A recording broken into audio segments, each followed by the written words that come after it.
Damai sejahtera Allah yang melampaui segala akal, itulah yang memelihara hati dan pikiranmu di dalam Kristus Yesus Tuhan kita. Amin. Bapak, Ibu, saudara-saudari yang diberkati oleh Tuhan Yesus Kristus, bertemu kembali melalui channel YouTube AB Ministry ini. Kami selalu berdoa buat saudara-saudara agar senantiasa tetap dalam perlindungan Tuhan. Pada kesempatan kali ini, kita bersekutu dengan firman Tuhan yang menjadi khotbah di Minggu 9 April 2023, perayaan Paskah yang pertama. Untuk itu sebelumnya kami mengucapkan selamat Paskah buat kita seluruhnya. Yang menjadi khotbah kepada kita di minggu ini tertulis dalam Kolose pasal 3, ayatnya yang pertama sampai ayat yang keempat. Dengan tema kita minggu ini, carilah perkara di atas. Demikian pembacaan firman Tuhan. Karena itu, kalau kamu dibangkitkan bersama dengan Kristus, carilah perkara yang di atas, di mana Kristus ada, duduk di sebelah kanan Allah. Pikirkanlah perkara yang di atas, bukan yang di bumi. Sebab kamu telah mati, dan hidupmu tersembunyi bersama dengan Kristus di dalam Allah. Apabila Kristus yang adalah hidup, kita menyatakan diri kelak, kamu pun akan menyatakan diri bersama dengan Dia dalam kemuliaan. Demikian pembacaan firman Tuhan. Saudara-saudara, dalam hidup kita sehari-hari, biasanya berita tentang kelahiran atau berita tentang kematian adalah sebuah berita yang biasa kita dengarkan. Setiap hari terjadi kelahiran, setiap hari juga terjadi kematian. Sehingga kalau kita mendengar berita tentang hal tersebut, ini menjadi berita yang biasa-biasa saja bagi kita.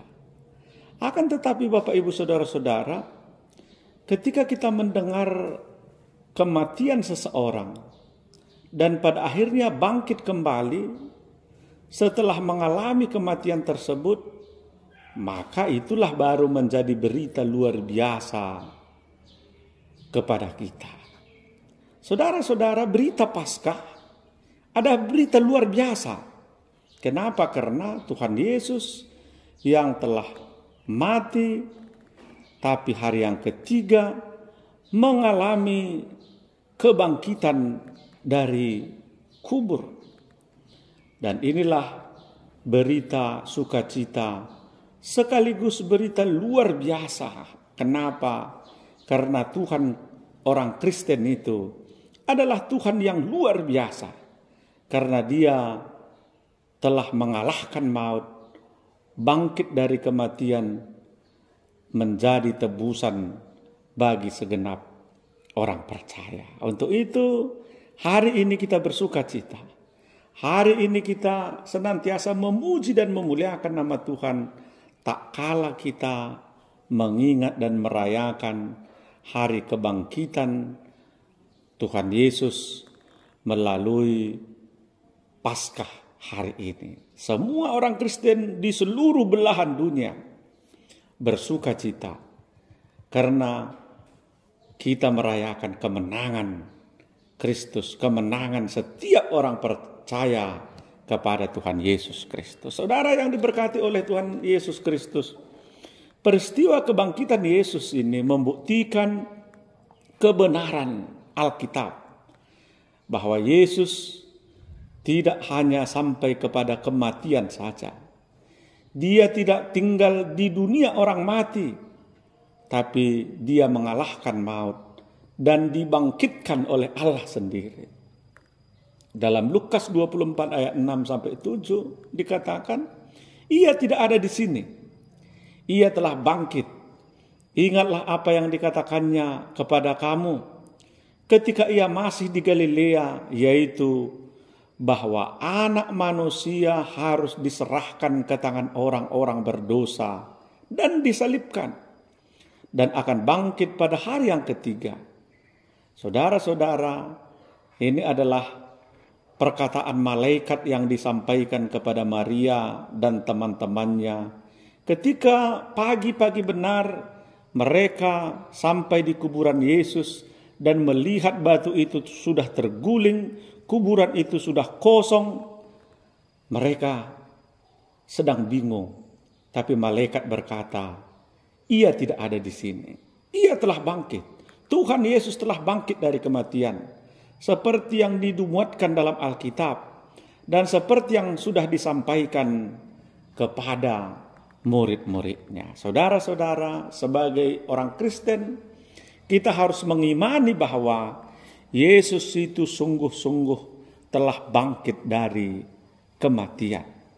Walau ada ajaran-ajaran sesat yang mengatakan bahwasanya Tuhan Yesus itu tidak benar bangkit, tapi jenazahnya dicuri oleh muridnya dan lain sebagainya, itu adalah berita bohong yang tidak pantas dipercayai. Tapi Kristus menurut catatan Alkitab yang kita percayai bahwa Yesus telah bangkit dari kematian dan memberikan kemenangan kepada setiap orang percaya. Saudara-saudara, apa makna kebangkitan yang sesungguhnya kepada setiap orang percaya? Yang pertama yang mau dikatakan adalah Yesus telah mengalahkan maut.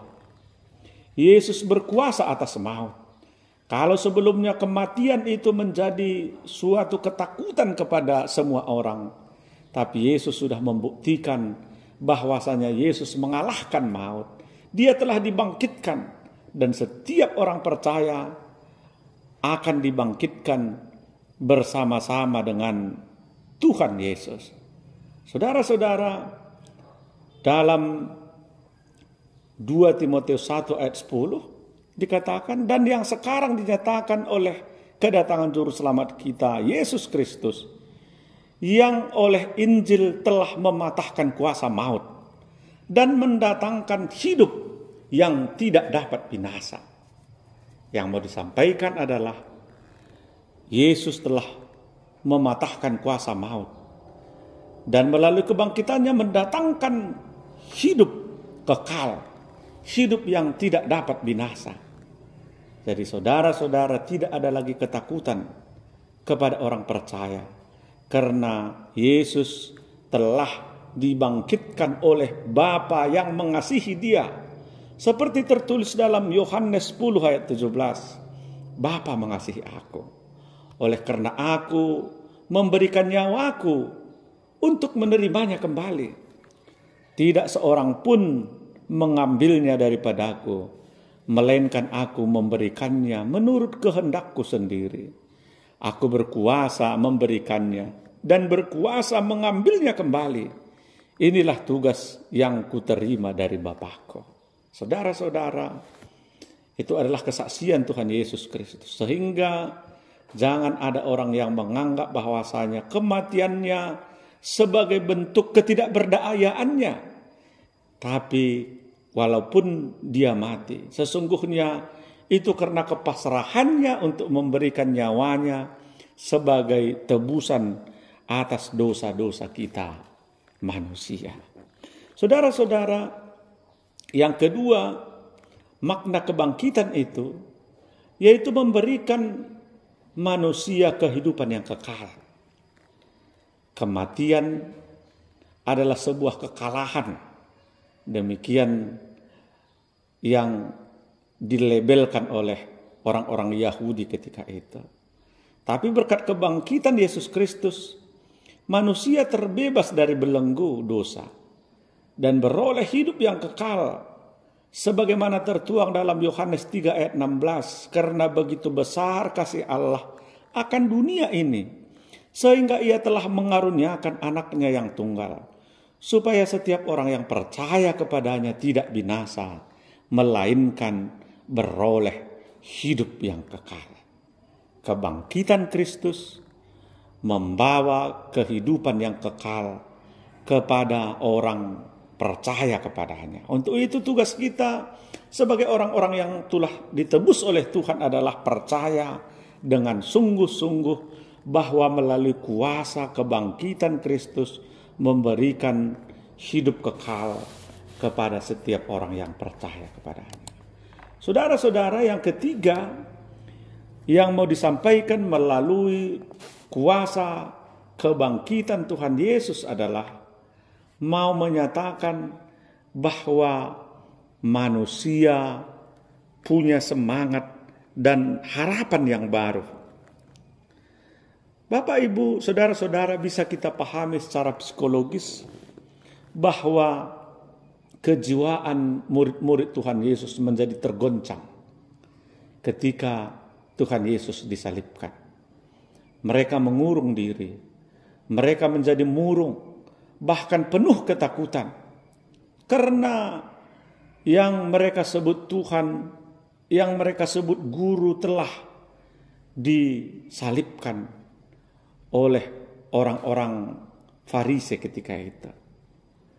Akan tetapi saudara-saudara, ketika berita tentang kebangkitan Kristus dari maut, kebangkitannya dari kematian, membuat harapan baru di tengah-tengah kehidupan mereka. Bahwasanya apa yang telah pernah disampaikan kepada murid-muridnya itu benar-benar terjadi. Apa yang pernah dinubuatkannya benar-benar terjadi. Selama ini mereka merasa kalah, merasa malu, merasa dipermalukan. Tapi kenyataannya apa yang telah Tuhan Yesus sampaikan kepada mereka benar-benar terjadi melalui kebangkitannya. Dalam Kisah Rasul 1 ayat 8, firman Tuhan berkata, "Tetapi kamu akan menerima kuasa kalau Roh Kudus turun atas kamu, dan kamu akan menjadi saksiku di Yerusalem dan di seluruh Yudea, Samaria, dan sampai ke ujung bumi." Orang-orang yang sudah punya harapan baru, sudah punya pengharapan baru, akan terus dibaharui oleh Roh Kudus melalui tetap bersaksi sampai ke ujung dunia. Lewat apa yang boleh kita lakukan? Lewat pekerjaan kita, lewat kesaksian kita, di mana dan apapun yang boleh kita lakukan. Tapi itu sebagai bentuk harapan baru, kehidupan baru melalui kebangkitan Tuhan Yesus Kristus di kayu salib. Saudara-saudara, kebangkitan Kristus membawa kebangkitan kepada orang percaya.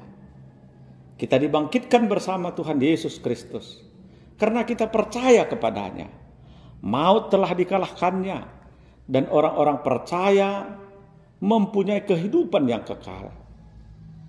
Hidup bersama dengan Tuhan Yesus dan sebagai orang yang sudah ditebus mempunyai tugas dan tanggung jawab seperti khotbah kita hari ini. Apalah tanggung jawab kita? Pertama, jangan lagi memikirkan hal-hal duniawi yang ada di dalam kehidupan dunia. Artinya tidak lagi hanya terikat oleh dunia ini. Tapi setiap orang percaya memikirkan perkara yang di atas, yang berhubungan dengan hal-hal yang rohani, saudara-saudara. Dalam hal ini Paulus menasehati agar kita memperbaharui cara berpikir kita, meninggalkan cara berpikir kekanak-kanakan, seperti dalam 1 Korintus 13 ayat 11. Akan tetapi berubah memiliki cara berpikir seperti Allah. Bisa kita baca di Roma 12 ayat 2. Hendaklah kita menaruh pikiran yang terdapat dalam Kristus Yesus. Memikirkan perkara-perkara yang di atas. Bukan hanya memikirkan perkara-perkara yang di bumi. Yaitu perkara yang benar, mulia, adil, suci, manis, sedap kedengarannya, yang disebut sebagai kebajikan dan patut dipuji. Saudara-saudara, hari-hari ini ada banyak orang hanya terikat memikirkan hal-hal yang duniawi saja. Mengumpulkan harta sebanyak-banyaknya, menyusun kekuasaan sekuat tenaganya, seolah-olah kekuasaan itu menjadi penentu segala-galanya. Lupa kepada orang lain, tidak mau memikirkan orang lain, membuat kekuasaan itu sebagai satu lingkaran yang seolah-olah tidak bisa dikuasai oleh yang lain. Dia merasa hanya seolah-olah memikirkan kehidupannya sendiri, curang, hidup tidak berkenan kepada Allah, kejahatan dan lain sebagainya.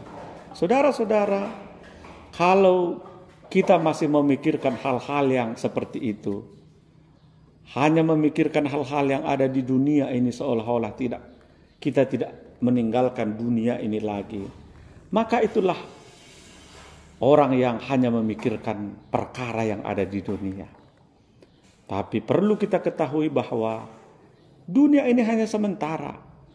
Maka karena kita sudah ditebus melalui kebangkitan Kristus, kita sudah diselamatkan, tanggung jawab kita adalah memikirkan perkara yang ada di atas.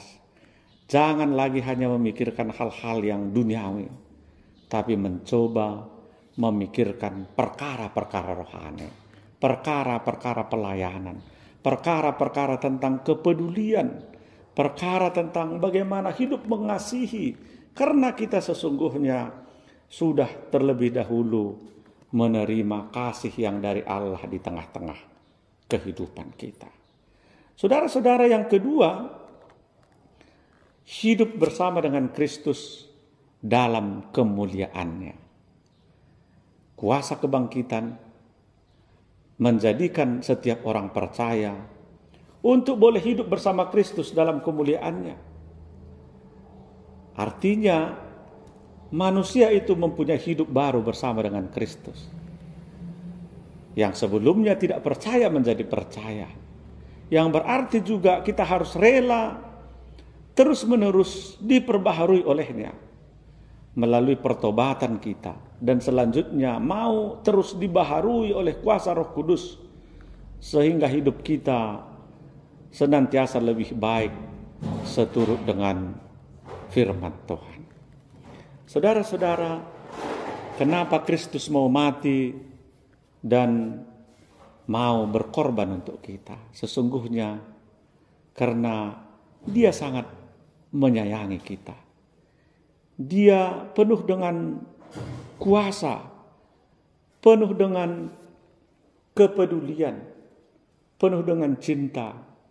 Walau sesungguhnya kita seringkali meninggalkan jalan Tuhan dalam kehidupan kita. Untuk itu setiap kita harus selalu memahami bagaimana Allah itu berkuasa di tengah-tengah hidup kita. Bagaimana Ia telah melepaskan kita dari hukuman dosa. Bapak Ibu yang dikasihi oleh Tuhan, ada sebuah ilustrasi tentang bagaimana kita menghidupi kuasa Allah dalam hidup kita. Dalam sebuah ibadah sekolah minggu, guru-guru sekolah minggu sedang mengajar bagaimana Allah itu luar biasa berkuasa dalam kehidupan kita. Dan untuk merefleksikan itu, guru-guru sekolah minggu mengajarkan tentang bagaimana Allah bekerja seperti seorang ayah. Demikianlah Allah kepada anak-anaknya. Untuk itu Guru sekolah minggu mencoba bertanya kepada setiap anak sekolah minggu, seperti apakah Allah dalam kehidupan kita? Seperti apa Allah dalam hidupmu? Maka ada seorang anak dokter mengangkat tangan mengatakan kepada guru sekolah minggunya, Allah itu seperti seorang dokter, seperti ayahku. Dia menyembuhkan, mengobati yang terluka dan sakit, tanya. Baru giliran berikutnya ditanya lagi kepada anak sekolah minggu yang lain, seperti apakah Allah dalam hidupmu? Seorang anak arsitek mengatakan, Allah itu seperti arsitek, bisa menggambar, membangun rumah, gedung yang luar biasa. Maka guru sekolah minggu pun memberikan aplaus kepada si anak sekolah minggu ini. Giliran berikutnya ditanyakan kepada siswa sekolah minggu yang ketiga, seperti apakah Allah? Dia mengatakan, Allah itu seperti seorang guru yang mengajar murid-muridnya yang tidak tahu menjadi tahu. Saudara-saudara, tibalah giliran seorang anak kecil, anak seorang yang miskin, ditanya oleh guru sekolah minggu, seperti apakah Allah dalam hidupmu? Maka dia mengatakan, Allah itu seperti seorang pemulung, katanya. Saudara-saudara, mendengar perkataan anak sekolah minggu ini, teman-temannya tertawa, menertawakan dia. Begitu. Kenapa Allah kau katakan sebagai seorang pemulung? Kata guru sekolah minggunya. Maka dengan terbata-bata dia mengatakan, ya, Allah itu seperti seorang pemulung. Dia mengumpulkan, mengutip, mencari setiap orang. Orang jahat, orang baik, orang miskin, orang kaya. Dikumpulkannya semua. Dikasihaninya semua, kata anak sekolah minggu tersebut. Orang-orang yang mendengarnya, teman-temannya dan guru sekolah minggunya pun terdiam sejenak. Lalu guru sekolah minggunya menimpali, ya, seperti yang dikatakan teman kita, begitulah Allah menyayangi kita. Dia seperti pemulung, mengumpulkan kita dari keberdosaan kita, dari kesalahan setiap kita. Tapi karena Allah itu adalah kasih, seperti seorang pemulung, dia mengasihi dan mengumpulkan serta menyelamatkan kita. Katanya seperti itu. Saudara-saudara, itulah gambaran Allah dalam kehidupan manusia. Dia mengumpulkan kita, seperti seorang pemulung tadi, mengumpulkan kita yang penuh dengan dosa, mengumpulkan kita dari keberdosaan kita, dari berbagai macam kehidupan kita. Tapi Tuhan begitu mengasihi kita, sehingga Ia rela mati, tapi bangkit kembali. Itulah Paskah yang kita rayakan hari ini. Karena sesungguhnya itu adalah bentuk bagaimana Allah mengasihi kita. Allah seperti pemulung yang mengasihi dan mengumpulkan kita. Dia telah menyelamatkan kita. Karena Dia telah menyelamatkan kita, maka hendaklah dalam hidup kita tidak lagi hanya memikirkan hal-hal yang ada di dunia ini. Tapi seperti tema khotbah kita, carilah perkara yang di atas. Carilah hal-hal yang rohani. Lakukanlah perkara-perkara yang di atas. Lakukanlah hal-hal yang berhubungan dengan rohani, berhubungan dengan iman, penyelamatan yang telah Yesus nyatakan dalam kehidupan kita. Biarlah kita semua diberkati, sehingga hidup kita tidak lagi terikat hanya di dunia ini, tapi selalu dibaharui, sehingga boleh melakukan perkara-perkara yang di atas. Amin. Kita berdoa. Terima kasih Tuhan, kami telah diingatkan oleh Tuhan agar melalui kuasa kebangkitan Kristus, kami tidak lagi hanya memikirkan perkara dunia ini, tapi memikirkan perkara yang di atas. Sebagai buah kami telah diselamatkan oleh Tuhan Yesus Kristus. Amin.